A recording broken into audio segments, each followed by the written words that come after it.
Hello and welcome everyone. Bonjour, bienvenue. C'est un plaisir d'être ici avec vous. It's so nice to be here in Truro. Just a short trip down the highway to get here for me. But some of our guests have traveled a little further. Certainly, Prime Minister, it's wonderful to have you. To my caucus colleagues, thank you so much for joining. And everyone from the Nurses Union and from Access Now, thank you not only for being here today, but for the work that you do every day to advocate for a more resilient and stronger healthcare system here in our province in Nova Scotia. Let me just start by saying that as somebody who grew up in Nova Scotia and continues to call this province home, it's clear that healthcare is a top priority for the people who live in this community and in every community across the province. When I first became a member of Parliament, it was unbelievable to me how consistently healthcare came in as the top concern of people who lived in my community in Pictou County and in Antigonish as well. What we end up seeing is a lot of conversations that play out in the news or in politics around who's got the responsibility for healthcare. But I can tell you, when somebody comes in with a real concern that has not been met, they don't care which section of the Constitution makes an individual problem whose responsibility.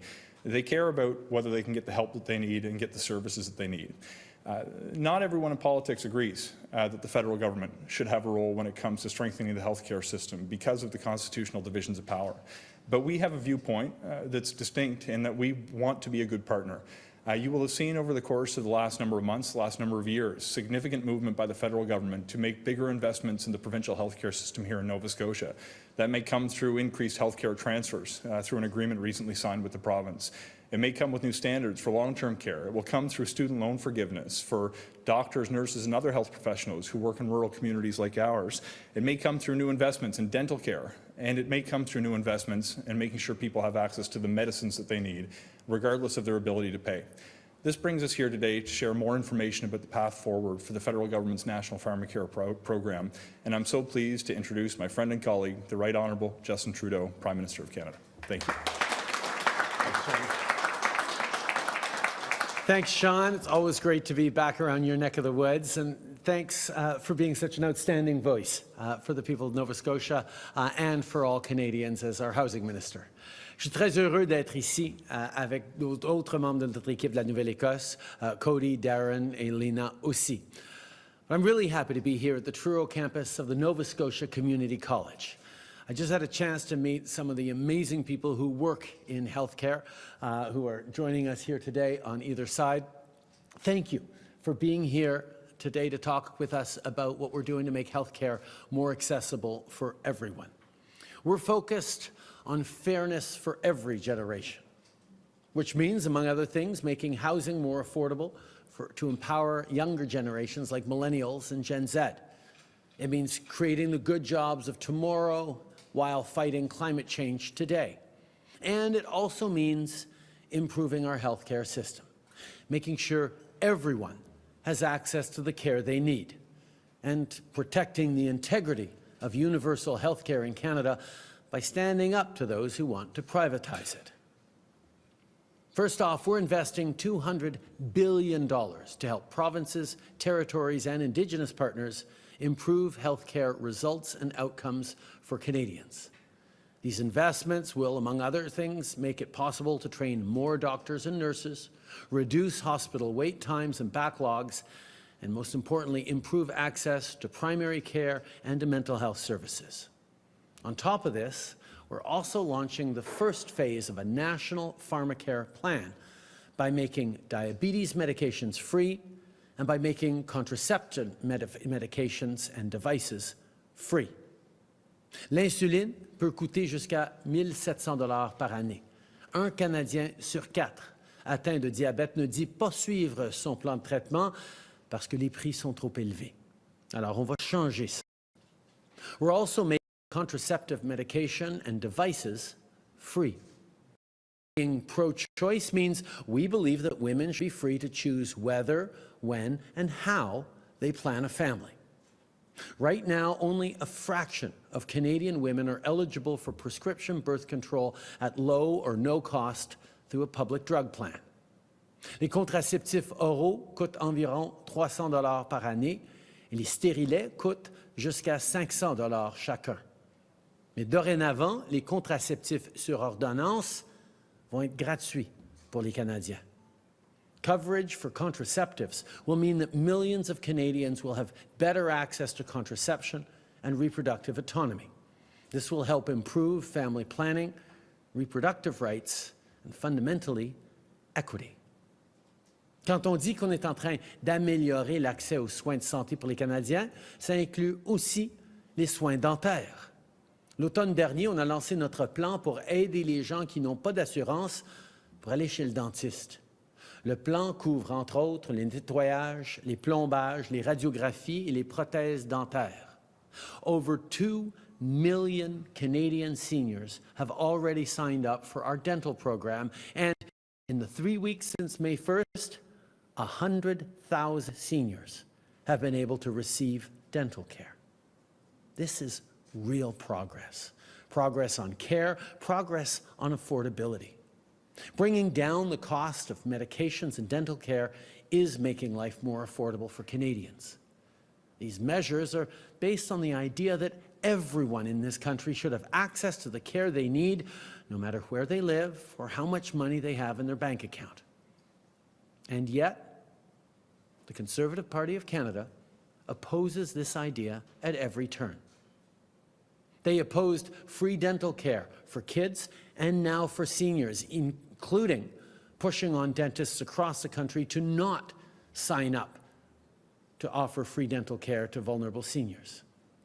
They oppose our plan to ensure that all women have access to free contraceptive medicine and devices. Think about that for a second in the local context. Your local Conservative MP here, who is their healthcare critic and a former doctor, stands against free dental care for seniors, free insulin for vulnerable diabetics, and free contraceptives for women. What kind of approach to health care or to supporting vulnerable Canadians is that? See, Conservatives are opposing measures that will support Canadians in their health choices and help them with the high costs of living. Conservative politicians want to take us backwards, but we will keep fighting for progress and for fairness for everyone, for every generation. Thank you for being here today, and I'm now happy, very happy, to pass it over to Janet Hazelton, the President of the Nova Scotia Nurses Union. Janet, thank you for being here with us.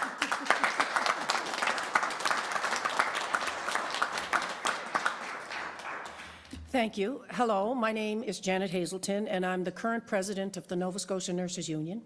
We represent about 9,000 nurses working and living in Nova Scotia. Those would be licensed practical nurses, registered nurses, as well as nurse practitioners.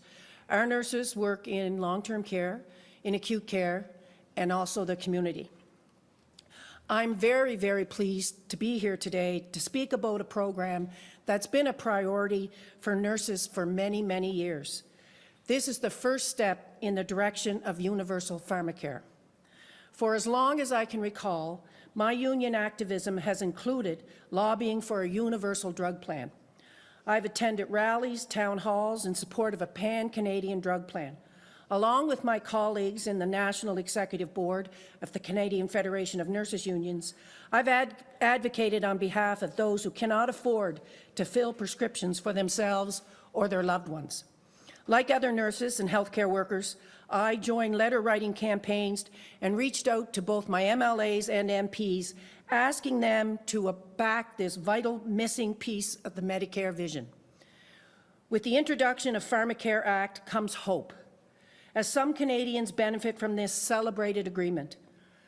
When asked to weigh in on pharmacare, Canadians have been emphatic in their support for the investment of public money for prescription drug coverage, a single-payer system with the power of bulk purchasing to negotiate lower prices for drug manufacturers. Providing free prescriptions for two crucial healthcare categories, birth control and diabetes, will improve patient outcomes, help Canadians live healthier and happier, and more fully reach their potential. These are foundational steps towards a truly comprehensive and universal national pharmacare program. Nurses see firsthand the consequences of failing to provide universal equitable coverage for diabetes and birth control. Contraceptives allow an individual to control their reproductive health and avoid unwanted pregnancies. Contraceptives enable individuals to be an active participant in their own health and family planning. It's empowering to make informed choices about one's future, including your reproductive health, personal and educational pursuits, workforce entry, and re-entry. But more importantly, or as important, is the medication for diabetes. We see far too many patients come to us leaving our emergency departments or leaving their family doctors or nurse practitioners with prescriptions for medications to treat their diabetes, whether it's insulin or oral medication, only to know that they are not getting that prescription filled because they can't afford it. These patients inevitably land back in the system requiring more intensive health care, like an amputation. Many, many amputations are because of uncontrolled diabetes, congestive heart failure, issues with their vision. Those are all simply fixed if they could afford their diabetes medication. This is great news for diabetics in Canada. It's a step towards a universal pharmacare, and I strongly support this initiative. I will say, though, that this is just the first step, and nurses and nurse unions across this country are willing to work with both our federal and provincial governments to build a framework in which we can populate within that framework more drugs that will be covered in a national pharmacare program. Many of you here may have a drug plan and don't understand the significance of this announcement. People out there cannot afford medications. Many, many people don't have a drug plan. And many people that have a drug plan can't afford the dispensing fees. This is going to be quite helpful, and I'm looking forward to working with governments to make sure that we have a national pharmacare program for all Canadians, including all drugs. Thank you very much. I'll begin the media availability. One question, one follow-up. The first question, Prime Minister, goes to CBC. Good afternoon, Prime Minister. I'm Marie Adsett with CBC Local here. I do have a follow-up healthcare question, if I'm allowed, but these two questions are from the Parliamentary Bureau. As Canada has indeed said it would support international justice institutions like ICJ, are you asking that Israel should withdraw from Rafah? Canada's position has been clear for many, many weeks now. We need an immediate ceasefire. Hamas needs to lay down its arms, release all hostages, but there also must be no more military operations in Rafah by Israel, and certainly no escalation of military operations in Rafah. We need to be getting humanitarian aid into Gaza at much greater amounts than are right now. The humanitarian catastrophe is horrific. The dangers of starvation and famine are real. We need to be helping on the ground. We need to get more aid in. The ICJ's latest proposed measures go exactly in that direction, and the ICJ's proposals are binding, and we expect everyone to follow them as a matter of international law. S'il vous plaît. Ça fait des semaines que le Canada appelle pour un cessez-le-feu pour cesser la violence au Proche-Orient. On a besoin que Hamas dépose les armes, on a besoin que Hamas libère les otages, mais on a aussi besoin d'une fin aux opérations militaires à Rafah et aucune opération militaire de plus à Rafah. On a besoin d'envoyer plus d'aide sur le terrain, d'aide humanitaire pour les gens dans Gaza. On est en train de voir des défis humanitaires énormes, y compris des possibilités de famine. On se doit de voir plus d'aide arriver pour les Palestiniens à Gaza.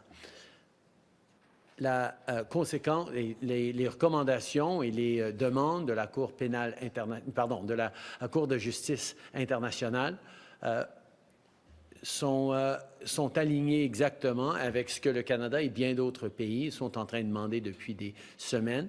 On est en train de dire, comme toujours, que tout le monde doit suivre la loi internationale et les mesures et les demandes de la Cour de justice internationale sont maintenant une matière de loi internationale. Also in English and French, please, for my colleagues. Israel says there's no other way of getting rid of Hamas other than this incursion.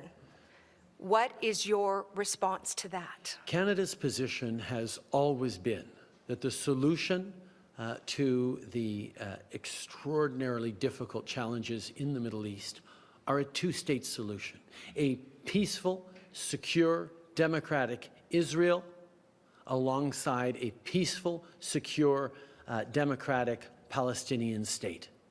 That is what Canada has been working on for decades. That continues to be our path forward, along with many other countries. Unfortunately, the Netanyahu government is creating barriers and blockages to ever being able to create or even imagine that two-state solution. That is where we fundamentally disagree with the Netanyahu government, even as we continue to support the rights of the State of Israel and also the aspirations of the Palestinian people. We need an end to the violence. We need humanitarian aid for those impacted in the region, and we need a path forward towards a true two-state solution. S'il vous plaît. Le Canada a toujours été très, très clair. La seule solution pour le Proche-Orient, c'est une solution à deux États. Nous avons besoin d'un État d'Israël paisible, sécuritaire et démocratique, et d'un État palestinien paisible, sécuritaire et démocratique. C'est la seule solution au moyen et au long terme. Malheureusement, le gouvernement actuel d'Israël, le gouvernement de Netanyahou, a pas seulement écarté la possibilité d'une solution à deux États, mais est en train d'activement essayer de l'empêcher. C'est pas ça dont ont besoin les Israéliens, c'est pas ça dont ont besoin les gens de la région.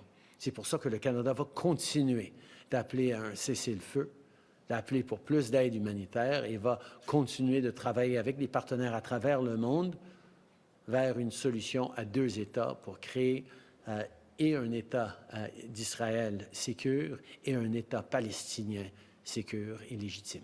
Next question. Bonjour, Adrien Blanc de Radio-Canada. Ça a été une semaine difficile pour les pêcheurs de homards de la péninsule acadienne. Ils ont bataillé pour avoir des explications de la ministre des Pêches concernant une interdiction de pêche qui finalement n'avait pas lieu d'être. Alors, doit-elle s'excuser et avez-vous toujours confiance en Madame Le Boutillier aujourd'hui? Je pense que vos informations sont un peu hors date parce que la situation a été réglée par la ministre des Pêches et Océans qui s'est engagée directement avec les pêcheurs. Et dans le fond, tout le monde comprend à quel point c'est important de protéger les baleines, mais on a aussi besoin de le faire en sorte pour ne pas pénaliser ou punir des pêcheurs qui comptent sur la pêche pour pouvoir faire leur vie et remplir les besoins de leur communauté. C'est pour ça qu'il y a eu des conversations jusqu'à la toute dernière minute et on a pu régler ces différends. On va toujours être là et pour défendre la science et la protection et la conservation, mais aussi les pêcheurs qui font un travail extrêmement important. Bon, vous revenez d'un voyage aux États-Unis, vous avez cherché à vous faire des alliés en vue des élections américaines, mais hier, le quart des sénateurs américains, dont une majorité de démocrates, vous ont écrit pour dénoncer le fait que le Canada n'a pas atteint la cible de 2% de dépenses militaires de l'OTAN. Comment accueillez-vous cette lettre? Tout d'abord, il faut se souvenir que c'est l'ancien gouvernement conservateur de Stephen Harper, où Pierre Poilievre était ministre, qui a fait chuter les investissements militaires jusqu'à moins que 1% de notre PIB.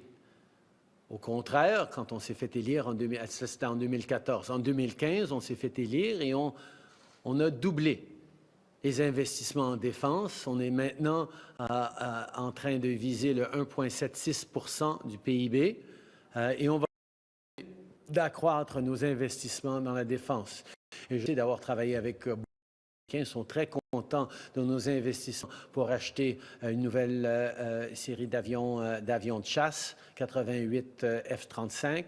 On est en train d'investir massivement pour protéger notre Arctique, pour la modernisation du NORAD. On est présent un peu partout à travers le monde. Oui, on va continuer à en faire plus, mais on a remis le Canada sur une piste responsable quand vient le temps de non seulement défendre notre pays, mais protéger nos alliés à travers le monde dans ce moment d'incertitude. Merci. Next question. Hi, I'm Heidi Petrachik with Global National. I'm believing, asking the same question en anglais about the letter from U.S. senators. I mean, we're talking about that 2% and the commitment to get there. I mean, most of the UN members are expected to meet that target this year. Canada won't. Sorry, I think you mean NATO members. NATO, sorry, yes, thank you. So how can your government say that not meeting the target isn't affecting our relationship with the U.S.? Well, first of all, it's important to remember where Canada was.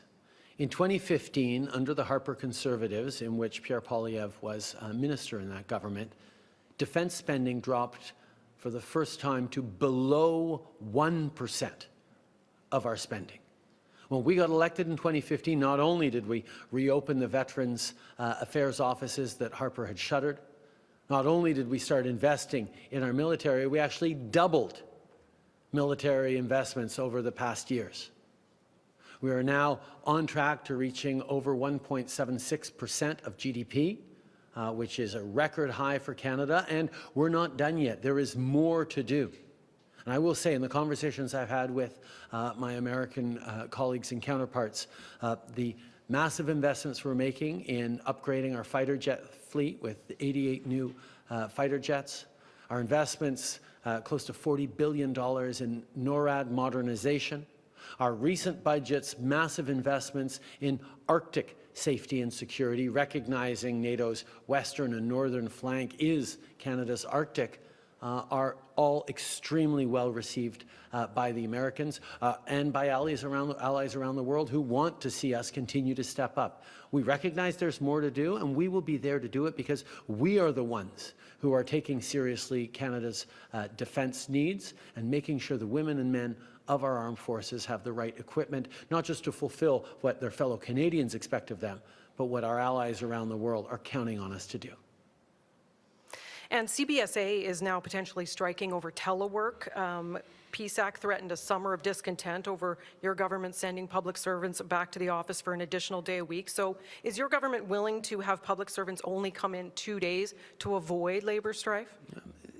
We know when it comes to CBSA, the work they do is extremely important and extremely difficult, and we recognize the hard work that they do every day, keeping Canada safe at our borders.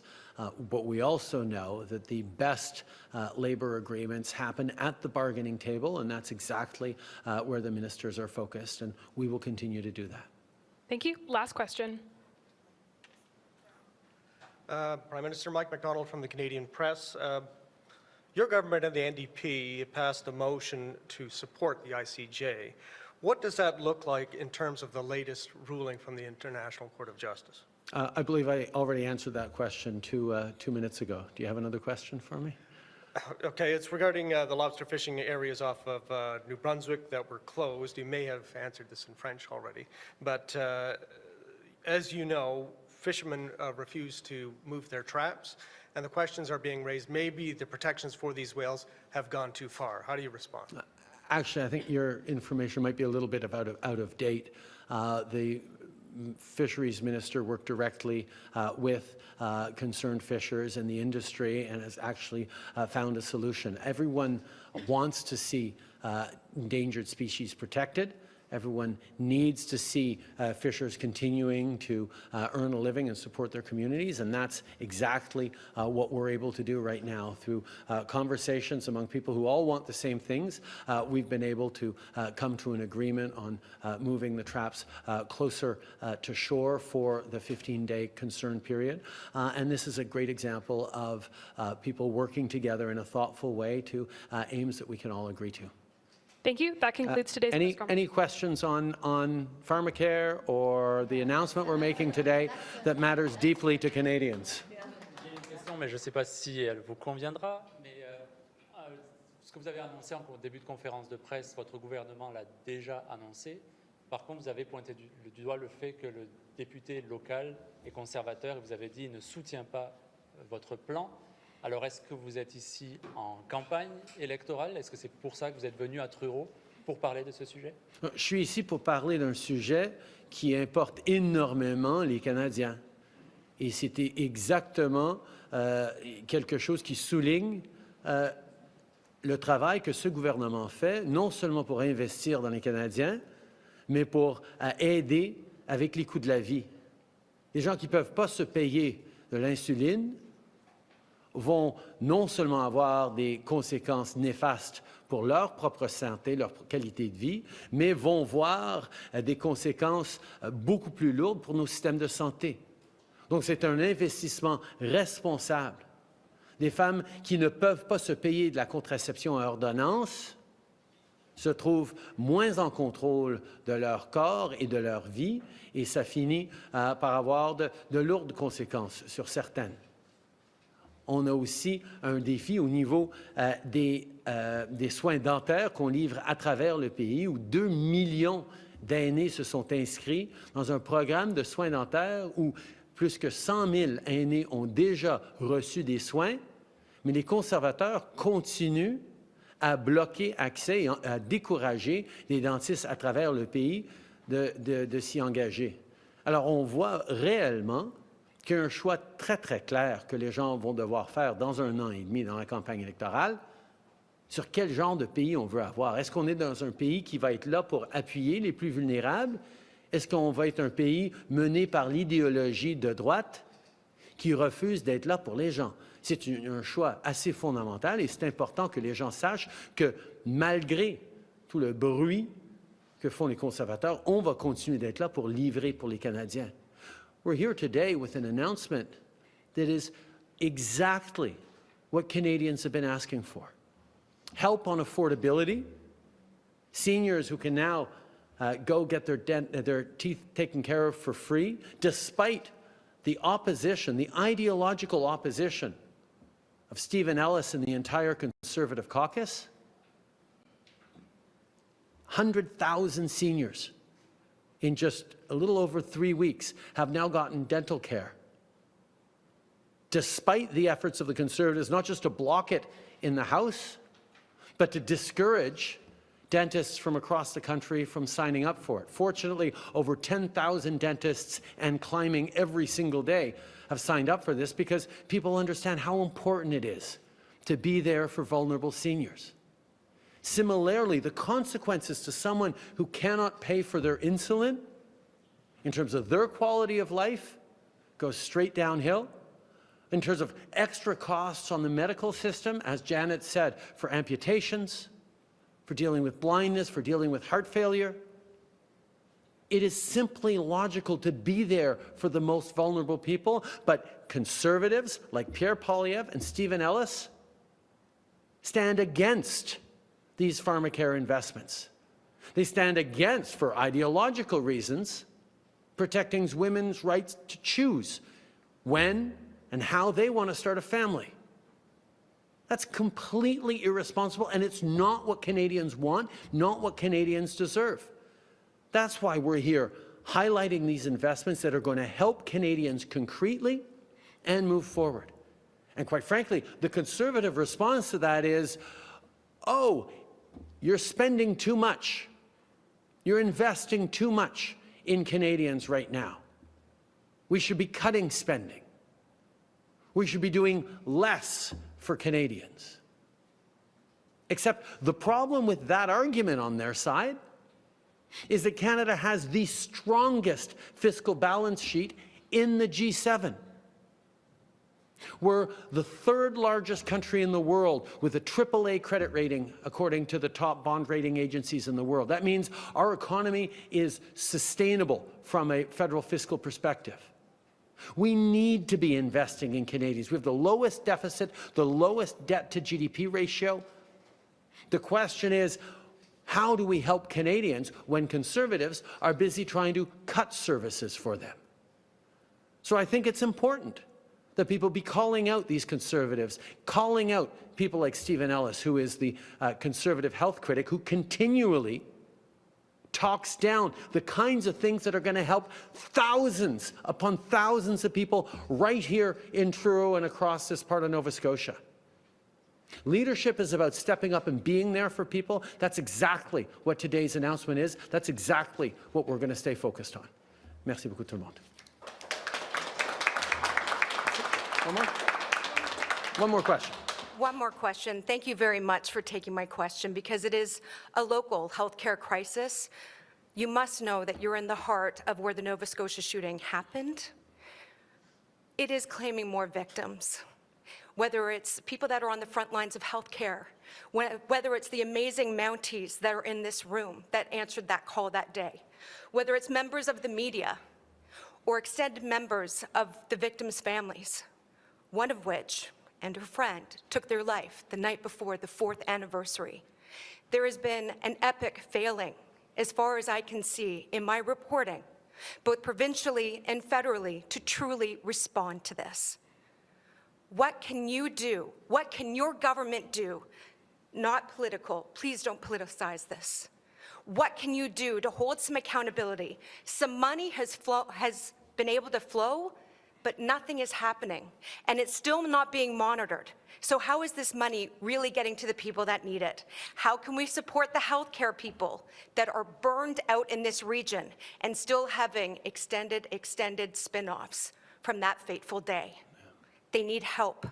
They need support. I appreciate your announcement today, but I really, really want an answer, and I demand some action on it too. Please. Well, no, I understand just how devastating the mass killing of 4 years ago happened, and how much of an impact it's had on families, on communities, on first responders, on people who were there to support and continue to support family members through extraordinarily difficult times of loss and bereavement, and continued trauma and impacts of trauma. The Mass Casualty Commission set out some very, very clear recommendations that we are following. And we know there needs to be done more, both in improving accountability and responsiveness of our institutions, but also in delivering healthcare services, particularly mental health, trauma-informed mental health care, to those who need it. That's part of why and this isn't political, we signed agreements with the province of Nova Scotia, along with other provinces across the country, to invest more in mental health care, in support for frontline workers, in access to primary care physicians and teams. These are things that are going to make an impact. The other thing we're doing as a government is continuing to move forward on stronger gun control measures. We know that banning assault-style weapons 4 years ago was a big step in making it much more difficult for people to access the weapons that can kill the largest number of people in the smallest amount of time. We did that 4 years ago, banned 1,500 different models of assault-style weapons in this country. They are now illegal to use, to buy, or to sell.